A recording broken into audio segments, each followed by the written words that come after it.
You don't expect your life to change while pushing a cleaning cart through a glass hallway that smells like polish and silence. You don't expect destiny to be hiding behind a locked penthouse door. And you definitely don't expect it to cry. But the sound stopped her in her tracks. Sharp, desperate, a baby's cry, echoing through a home too big for loneliness. Check the schedule again. Empty apartment. No warning, no instructions. Just her and that sound pulling at something deep inside her chest. She followed it past marble floors and walls lined with art worth more than her yearly salary. The crying grew louder, more broken. When she reached the nursery, her heart sank. A baby boy lay in a crib far too large for his tiny body. His face was red, his fists clenched, his breath uneven like he was running out of strength. He had been crying for a long time. Long enough for fear to settle in. Long enough to feel abandoned, even if he didn't understand the word. She didn't think. She dropped the mop, forgot the rules, forgot the cameras. She picked him up. Instantly, his crying hit her shoulder, soaking her uniform with tears. She held him close, rocking gently, humming a song her own mother used to hum when nights were long and money was short. Her voice was soft, steady, full of something money couldn't buy. Slowly, the cries weakened. His body relaxed.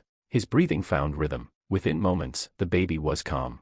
Not asleep, calm. As if he finally felt safe. Behind her, the door opened. The men standing there froze. He was used to control, used to silence when he demanded it, used to people stepping aside. But this wasn't something he could buy or command. He had spent months watching his son cry. Through doctors, through nannies, through specialists flown in from across the country. Nothing worked. The baby never stopped. Not for him. Never for him. And now, in the arms of the woman he barely noticed before, his son was peaceful. The millionaire's throat tightened. He watched as his child rested his head against her shoulder, trusting, quiet, alive in a way he hadn't seen since the funeral. Since the night his wife didn't come home. The room felt different, warmer, human. For the first time in a long time, he didn't know what to say. She turned slowly, afraid she'd crossed a line, afraid she'd lose the job she needed to feed her own children. But the men didn't yell and scold. He whispered, barely audible, "How did you do that?" She looked at the baby, then back at him, and said the simplest thing in the world: he just needed to feel safe. Those words hit him harder than any loss he had ever endured. The room stayed quiet, but the silence felt heavy, like something important was waiting to be said. The men stepped closer, slowly, as if any sudden movement might break whatever miracle he was witnessing. His son shifted in her arms,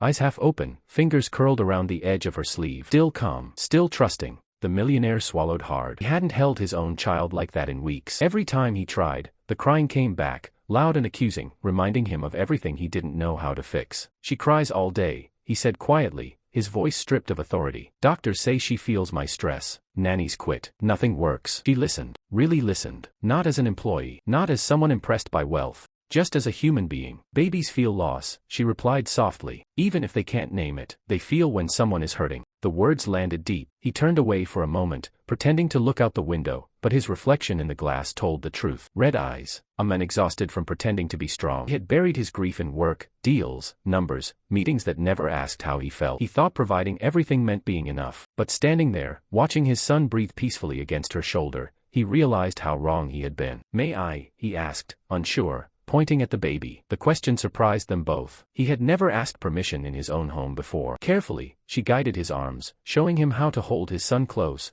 how to support the tiny head, how to breathe slowly. The baby stirred, frowned for a second, then settled again. Still calm, the man let out a shaky breath he didn't know he was holding. Something inside him cracked open. Tears blurred his vision as his son's warmth pressed against his chest. He remembered the night at the hospital, the silence afterward, the way he promised himself he would never feel that pain again. And yet here it was. But this time, it didn't feel like it was destroying him. It felt like it was teaching him. He looked at her, really looked at her, and saw more than a cleaner. He saw patience, strength, a kindness born from struggle. "Thank you," he said, his voice breaking. Two words he rarely used, now carrying more weight than any contract he'd ever signed. In that moment, everything began to change. The next morning felt different before anyone even spoke. The house, once filled with echoes and tension, carried a softer kind of quiet. Sunlight spilled across the floor as the baby slept peacefully, something that had become rare enough to feel unreal. The millionaire sat nearby, not on his phone, not rushing through emails, just watching his child breathe. For the first time since the loss that shattered his world, he wasn't running from the pain. He was sitting with it.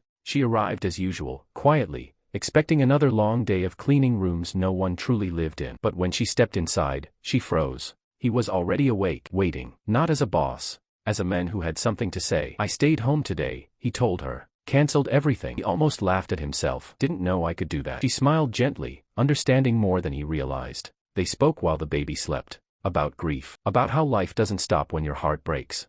About how some people learn to survive by being strong, while others survive by being gentle. He listened, really listened, the way powerful men rarely do. And in those quiet words, he found something no boardroom had ever given him: perspective.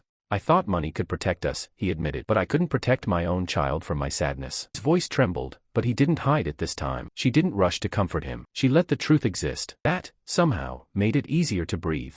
Weeks passed. The baby laughed more. Crying faded. So did the heaviness in the house. One afternoon, he handed her an envelope. Inside wasn't just money. It was an offer. Education support, a new role, a future he wanted her to be part of, not below him, but beside him. You reminded me how to be human again, he said. I won't forget that. As she left that day, she looked back once.